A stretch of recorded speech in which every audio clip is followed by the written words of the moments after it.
امی پانی پلا دیں۔ یہ لو۔ علی رکو، پانی بیٹھ کر اور سیدھے ہاتھ سے پینا چاہیے۔ کیوں امی؟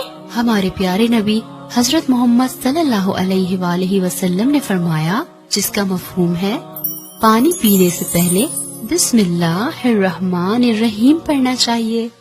پانی کو بیٹھ کر پینا چاہیے اور کم از کم 3 سانسوں میں پینا چاہیے۔ امی سنت طریقے سے پانی پینے کا فائدہ کیا ہے؟ بیٹا، سنت طریقے سے کام کرنے سے اللہ خوش ہوتے ہیں اور ہمیں ثواب ملتا ہے، اور اس کے سائنٹیفک فائدے بھی ہیں۔ دماغ کمزور نہیں ہوتا، گھٹنے تندرست رہتے ہیں، گردے خراب نہیں ہوتے، ریڑھ کی ہڈی مضبوط رہتی ہے۔ تھینکس امی، اب میں سنت طریقے سے پانی پیوں گا۔ شاباش میرا بیٹا۔